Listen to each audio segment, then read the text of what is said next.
Hello and welcome to global academy. आज है 28 सितंबर 2020। देखते हैं आज के तमाम करंट अफेयर्स और इनसे रिलेटेड जितने भी इंपॉर्टेंट फैक्ट्स हैं हम डिस्कस करेंगे। अगर आपको इस वीडियो की पीडीएफ चाहिए होगी तो नीचे डिस्क्रिप्शन में मैंने लिंक दे दिया है, वहाँ से आप इसकी पीडीएफ डाउनलोड कर सकते हैं। टेलीग्राम का लिंक भी नीचे, टेलीग्राम भी आप ज्वाइन कर सकते हैं। वहाँ आपको ये बेनिफिट होगा कि पूरे महीने की पीडीएफ आपको एक साथ मिल सकती है। नई ओर से रिक्वेस्ट है हमारे चैनल को सब्सक्राइब करें और वीडियो पसंद आए तो लाइक करना ना भूलें। लास्ट में हम आपसे कुछ क्वेश्चन भी पूछेंगे जिनका आपको आंसर करना होगा। So now let's begin with the first question. World rabies day is observed on, विश्व रेबीज दिवस कब मनाया जाता है? हर साल 28 सितंबर को वर्ल्ड रेबीज डे बनाया जाता है और ये इसलिए बनाया जाता है लोगों के अंदर अवेयरनेस पैदा करना about the prevention regarding the rabies, और उसके अलावा हाईलाइट करना the progress in defeating this horrifying disease. So इसलिए वर्ल्ड रेबीज डे हर साल बनाया जाता है। और इस साल का जो इसका थीम है वो है and rabies collaborate and vaccinate. ये है इसका इस साल का थीम। सो 28 सितंबर को तो बनाया जाता है वर्ल्ड रेबीज डे। देन 16 सितंबर इस दिन बनाया जाता है वर्ल्ड ओजोन डे। देन 26 सितंबर को बनाया जाता है वर्ल्ड मैरीटाइम डे और 27 सितंबर को बनाया जाता है वर्ल्ड टूरिज्म डे। सो ये भी आप याद रख सकते हैं।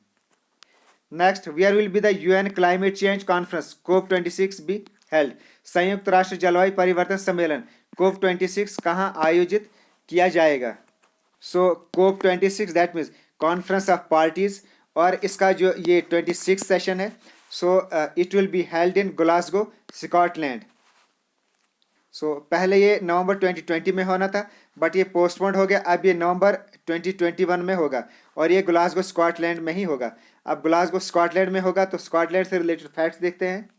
स्कॉटलैंड ये कंट्री है और ये पार्ट है यूनाइटेड किंगडम का। सो देखते हैं मैप में इसकी लोकेशन। सो ये है मैप में इंडिया और यहाँ पे ये है यूनाइटेड किंगडम। इसको जूम कर लेते हैं। सो ये है यूनाइटेड किंगडम और ये बना है 4 कंट्रीज का। ये है यहाँ पे वेल्स, यहाँ पे है इंग्लैंड, ये है यहाँ पे नॉर्दर्न आयरलैंड और यहाँ पे ये है स्कॉटलैंड, और इन्हीं 4 कंट्रीज को मिलकर बनाता है यूनाइटेड किंगडम। सो स्कॉटलैंड की है ये लोकेशन। कैपिटल यहाँ की एडिनबर्ग, मोनार्क यहाँ के एलिजाबेथ सेकंड, फर्स्ट मिनिस्टर यहाँ के निकोला स्टर्जियन और करेंसी यहाँ की पाउंड स्टर्लिंग। सो ग्लासगो यहाँ होने वाला है ये COP26 कॉन्फ्रेंस। सो बाकी के नाम भी देख लेते हैं। सो बर्न, तो बर्न ये है जर्मनी में, और यहाँ हुई थी COP23 कॉन्फ्रेंस।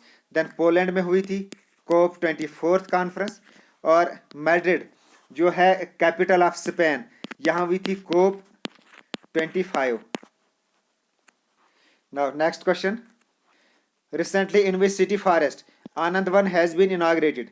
हाल ही में किस राज्य शहर में आनंद वन का उद्घाटन किया गया है? So recently in Uttarakhand city forest Anand Van has been inaugurated. So Anand Van ये एक स्टेट, इसमें स्टेट का जो रिच फ्लोरा एंड फाना है और यहाँ की नेचुरल ब्यूटी है वो इस आनंद वन में दिखाई जाएगी and it will be introduced to the visitors. अब उत्तराखंड में इसकी इनॉग्रेशन हुई है, तो ये है रेड कलर मैप में उत्तराखंड। सो स्टेटहुड मिला था उत्तराखंड को नवंबर 2000 में और इस वक्त इसको अलहदा किया गया था फ्रॉम उत्तर प्रदेश। उस वक्त इसका नाम था उत्तरांचल। देन इन 2007 इसका नाम बदलकर उत्तराखंड रखा गया। स्टेटहुड तो मिला था नवंबर 2000 में। कैपिटल यहाँ की गैरिसन जो यहाँ की समर कैपिटल है, देहरादून है यहाँ की विंटर कैपिटल, गवर्नर यहाँ के बेबी रानी मौर्य और चीफ यहाँ के त्रिवेंद्र सिंह रावत। कुछ इंपॉर्टेंट करंट अफेयर्स जो अभी पिछले 1-2 महीनों में हमने पढ़े उनको भी रिवाइज कर लेते हैं। Golden bird wing butterfly that has won the title of India's largest butterfly, तो ये भी यहीं फाउंड हुई थी उत्तराखंड में। Then launch an anti dengue campaign, waste to energy launch किया गया Smriti Van. Then a snow leopard conservation centre to promote the winter tourism in the state, so ये भी यहीं लॉन्च किया गया था। Then digital library for Sanskrit manuscript. Then city forest Anand Van has been recently inaugurated. उसके अलावा कोरोना वायरस पोर्टल भी launch किया गया था जिसका नाम था Drishti. Then for unemployed youth hope portal, ये भी उत्तराखंड में ही लॉन्च किया गया। सो इतना आपको उत्तराखंड से रिलेटेड याद रखना है। Next question. Recently who has been appointed as the brand ambassador of CEAT tyres? हाल ही में सी टायर्स के ब्रांड एम्बेसडर के रूप में किसे नियुक्त किया गया है? So Bollywood actor Aamir Khan has been appointed as the brand ambassador of CEAT tyres. अब सीट टायर्स के ये ब्रांड एम्बेसडर बने हैं। तो देखते हैं इससे related facts. CEAT limited, formerly Cavi Elettrici e Affini Torino, अब इसको शॉर्ट में सीट कहा जाता है। ये एक इंडियन टायर मैन्युफैक्चरिंग कंपनी है। It was founded in Turin Italy in 1924। Headquarter इसका वर्ली मुंबई में। एंड हर्ष गोयंका ये इसके करंट चेयरमैन, एंड आनंद गोयंका है इसके करंट एमडी। सो आमिर खान ये तो बने हैं ब्रांड एम्बेसडर ऑफ सीट। उसके अलावा आमिर खान और आलिया भट्ट ये दोनों हैं ब्रांड एम्बेसडर ऑफ फ़ोन पे के। देन सलमान खान तो ये है ब्रांड एम्बेसडर ऑफ भारत पे। देन सोनू सूद तो ये अभी रिसेंटली बने हैं एसर के ब्रांड एम्बेसडर। और आयुष्मान खुराना तो ये अभी रिसेंटली बने थे बजाज आलियांज के ब्रांड एम्बेसडर। तो ये भी आपको नाम याद रखने हैं। Next, recently who won the best footballer award by all India footballer federation. हाल ही में ऑल इंडिया फुटबॉल फेडरेशन द्वारा दिया गया सर्वश्रेष्ठ फुटबॉलर का पुरस्कार किसने जीता है? इस साल का बेस्ट फुटबॉलर अवार्ड ये जीता है गुरप्रीत सिंह एंड संजू ने। अब ये दोनों ये कौन है? गुरप्रीत सिंह ये तो है नेशनल फुटबॉल टीम, ये उसके गोलकीपर हैं। और संजू ये है वुमेन टीम की मिड फील्डर। तो अब ऑल इंडिया फुटबॉल फेडरेशन ने ये अवार्ड दिया है। तो देखते हैं इससे related facts. Simply known as AIFF, ये गवर्निंग बॉडी है, association football in India. It was founded in June 1937। Headquarter इसका द्वारका दिल्ली, एंड प्रेसिडेंट इसके प्रफुल्ल पटेल। अब ये दोनों तो इनको तो मिला है बेस्ट फुटबॉलर अवार्ड। एक और नाम है रत्ना बाला देवी, तो ये है 2019 और 20 का इनको दिया गया था emerging footballer of the year का वुमेन्स कैटेगरी में इनको अवार्ड दिया गया था। देन इसी के साथ जो इसमें emerging footballer of the year जो मेन कैटेगरी में अवार्ड दिया गया था, तो ये दिया गया था अनुरुद्ध थापा को, अनुरुद्ध थापा। ये भी आप नाम याद रखें। Next, recently Bihar government has announced how much rupees to 12th class students. हाल ही में बिहार सरकार ने 12वीं कक्षा के पास करने वाले छात्रों को कितने रुपए देने की घोषणा की है? रिसेंटली बिहार गवर्नमेंट ने ये अनाउंसमेंट की है कि जो भी अब बिहार में 12th पास करेगा उसको 25,000 रुपये दिए जाएंगे, और जो ग्रेजुएशन करता है उसको 50,000 दिए जाएंगे। अब बिहार ने अनाउंसमेंट किया, तो ये है मैप में बिहार रेड कलर में। बिहार इसकी फॉर्मेशन हुई थी यहाँ 22 मार्च 1912 में, जिसको एज ए बिहार दिवस सेलिब्रेट किया जाता है। स्टेटहुड मिला था इन जनवरी 1950 को। कैपिटल यहाँ की पटना, गवर्नर यहाँ के फग्गू चौहान, और चीफ मिनिस्टर यहाँ के नीतीश कुमार। अभी रिसेंटली बिहार में ही honourable prime minister of India ने कोसी रिवर मेगा ब्रिज इसकी इनाग्रेशन की थी। उसके अलावा घर तक फाइबर योजना, ये भी बिहार में ही लॉन्च की गई थी by prime minister of India. तो नाउ बिहार में ये रिसेंटली अनाउंस किया गया था, जो 12th पास करेंगे उनको 25,000 रुपये दिए जाएंगे, और ग्रेजुएशन करने वालों को 50,000। Next, recently who has been appointed as the brand ambassador of Aakash education service limited. हाल ही में किसी आकाश एजुकेशन सर्विस लिमिटेड का ब्रांड एम्बेसडर बनाया गया है। Recently Yuvraj Singh has been made the brand ambassador of Aakash digital. अब आकाश डिजिटल के ये ब्रांड एम्बेसडर बने हैं। तो आकाश डिजिटल इसका हेडक्वार्टर है इन न्यू दिल्ली। CMD हैं इसके JC चौधरी, और CEO हैं इसके आकाश चौधरी। अब युवराज सिंह की बात हो रही है, तो आपको पता होगा कि दुनिया में इस वक्त 7 ऐसे प्लेयर हैं जिन्होंने 6 बालों में 6 छक्के मारे हैं। युवराज भी ऐसे सेकंड इंडियन है जिन्होंने 6 बालों में 6 छक्के मारे हैं, और इसमें जो फर्स्ट इंडियन थे वो थे रवि शास्त्री। और अब इसमें जो 7th प्लेयर हैं हु हिट 6 इन 6 बॉल्स, तो वो हैं लियो कार्टर जो न्यूजीलैंड के हैं, और इन्होंने अभी रिसेंटली जनवरी 2020 में 6 बालों में 6 छक्के मारे थे। युवराज ये तो बने हैं brand ambassador of Aakash education service limited के। विराट कोहली तो ये अभी रिसेंटली बनी थे ग्रेट लर्निंग ऐप, जो एक एजुकेशन लर्निंग प्लेटफॉर्म है, ये उसके ब्रांड एम्बेसडर बने हैं। देन सचिन तेंदुलकर तो ये बने हैं पेटीएम फर्स्ट गेम के ब्रांड एम्बेसडर, और हरभजन सिंह यह भी रिसेंटली बने थे ई बाइक गो के brand ambassador. Now next question, India got which rank in recently released world risk index. India ने हाल ही में जारी विश्व जोखिम सूचकांक में कौन सा रैंक हासिल किया है। सो वर्ल्ड रिस्क इंडेक्स, इसका मीनिंग है कि कौन सी कंट्री कितना प्रिपेयर्ड है for dealing with natural calamities, natural calamity से डील करने के लिए कौन सी कंट्री कितना प्रिपेयर्ड है, तो उसके लिए ये इंडेक्स जारी किया गया है।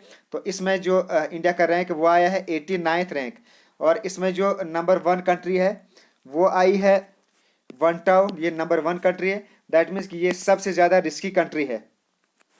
और नंबर 2 पे है टोंगो, और इसमें जो लास्ट पे आई वो आई है 181 पर। सो इसमें टोटल 181 कंट्रीज़ का रैंक किया गया था। तो लास्ट पे आया है कतर, जो सबसे कम रिस्क है यहाँ पर।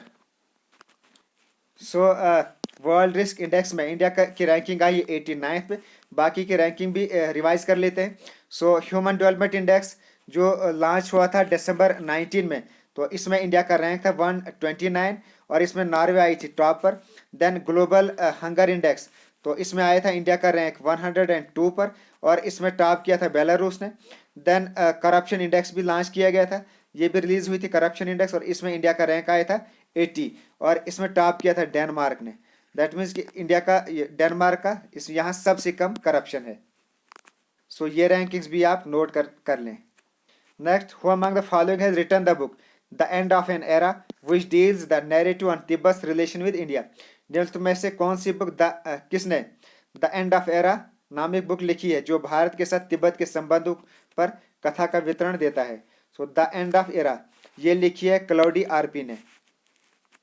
सो Claude Arpi has written this book the end of era. बाकी के नाम भी देख लेते हैं। सो रोमिला थपर, तो इन्होंने भी रिसेंटली लिखी थी वॉइस ऑफ डिसेंट। देन विकास खन्ना, तो इन्होंने भी अभी रिसेंटली लिखी थी किचन ऑफ ग्रेटिट्यूड। और अरुंधति राय, इनकी भी अभी रिसेंटली बुक रिलीज हुई, इसका नाम है आज़ादी, फ्रीडम, फिक्शन एंड फेसिज्म। तो ये भी आप नोट कर लें। Now next question, currently KYC has appointed whom as its advisor. अभी KYC ने किसे अपना सलाहकार के रूप में नियुक्त किया है। So recently Sunil Sethi has been appointed as, तो ये हैं सुनील सेठी, और इन्हीं को रिसेंटली अपॉइंट किया गया है as a advisor of KVIC। अब KVIC के एडवाइजर बने हैं, तो देखते हैं ये क्या है। The Khadi and village industries commission, जो ये है KVIC की फुल फॉर्म, ये एक स्टैट्यूटरी बॉडी है। It was found in April 1956। Head office इसका मुंबई में, और इसके चेयरमैन है इस वक्त विनय कुमार। और विनय कुमार इनको अभी पिछले साल सितंबर 2019 में इनको 3 ईयर की एक्सटेंशन दी गई थी। सो सुनील सेठी अपॉइंट हुए KVIC के एडवाइज़र, और ये चेयरमैन है fashion design council of India के भी। तो बाकी के नाम भी देखें, सीमांचल दास, तो ये अभी बने थे executive director of international monetary fund. Then Sameer Kumar Khare, तो ये बने थे new executive director of Asian development bank. और रजत सूद, तो ये रिसेंटली बने थे MD of energy efficiency service limited के, जो अभी हमने कल पढ़ा था। Next, government plans to set up a neutrino observatory in which Indian state. Bharat सरकार किस राज्य में न्यूट्रिनो वेधशाला स्थापित करने की योजना बना रही है। So India plans to set up a neutrino observatory in Tamil Nadu, और ये सेटअप किया जाएगा in the Bodi west hills in Theni district of Tamil Nadu. और इसका ऑब्जेक्टिव क्या है, ये जो इंडिया बेस्ड न्यूट्रिनो ऑब्जर्वेटरी है, ये ऑब्जर्व करेगी न्यूट्रिनोज को और एंटी न्यूट्रिनोज को जो प्रोड्यूस होते हैं in the atmosphere of the earth, तो ये उनको ऑब्जर्व करेंगे। Next, which state has recently inaugurated the cable stayed bridge. हाल ही में किस राज्य ने में केबल स्टेट ब्रिज का उद्घाटन किया गया है। सो रिसेंटली तेलंगाना स्टेट में इनाग्रेशन की गई केबल स्टेट ब्रिज की। तो ये है केबल स्टेट ब्रिज एंड दुर्गम चिरुवु, और इसी की इनाग्रेशन रिसेंटली की है minister of municipal administration and urban development KT Rama Rao ने in Telangana state. Next question, recently with which country India has started a maritime exercise JIMEX. हाल ही में भारत ने किस देश के साथ समुद्री अभ्यास जिमिक्स शुरू किया है? तो recently India has started a maritime exercise with Japan. तो जापान के साथ ये मैरीटाइम एक्सरसाइज होने जा रही है। सो देखते हैं जापान से रिलेटेड फैक्ट्स। ये एक आइलैंड कंट्री है इन ईस्ट एशिया इन नॉर्थ वेस्ट पैसिफिक ओशन। देखते हैं इसको in the map.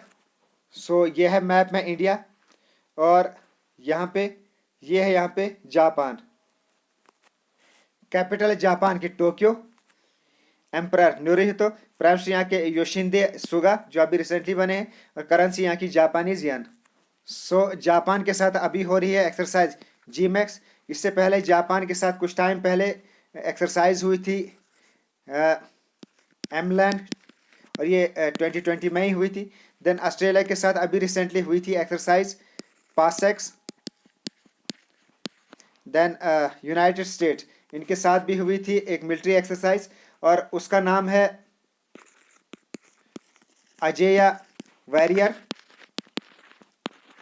Then Bangladesh के साथ भी जनवरी 2020 में एक मिलिट्री एक्सरसाइज हुई थी और उसका नाम है संप्रांति, और ये 9th सेशन था इस संप्रांति एक्सरसाइज जो बांग्लादेश के साथ हुई थी। सो ये एक्सरसाइज, इनके नाम भी आप याद रखें। सो ये थे आज के तमाम करंट अफेयर्स। अब देखते हैं यस्टरडेज क्वेश्चन, उनके answer. Recently only one actor has been included in the list of 100 most influential people in the world released by time magazine. So हाल ही में टाइम मैगजीन पत्रिका द्वारा जारी 100 सबसे प्रभावशाली लोगों की सूची में केवल एक भारतीय अभिनेता शामिल हुए, तो वह कौन है? सो वो है Ayushmann Khurrana. Then how many tiers are in the panchayat Raj system? So यहाँ 3 टायर्स हैं। एक तो है gram panchayat at a village level, panchayat samiti at block level, and zila parishad at district level. Now question of the day for you, in which state prime minister Modi has inaugurated a Kosi rail mega bridge recently? हाल ही में prime minister Narendra Modi ने Kosi rail mega bridge का उद्घाटन कहाँ किया? सो इसका आपने आंसर करना है। Then single citizenship in India has been taken from which country? So इन दोनों क्वेश्चंस के आंसर आपको करना है in the comment box. So it's the end of this video. अगर आपको वीडियो पसंद आए तो लाइक ज़रूर करें, और अगर आपको हमारा काम पसंद है तो शेयर अपने फ्रेंड्स में भी ज़रूर करें। अपने फ्रेंड्स में सोशल मीडिया में इन वीडियो को शेयर करें। नई और से रिक्वेस्ट है हमारे चैनल को सब्सक्राइब करें। Okay, thanks and as always God bless you all.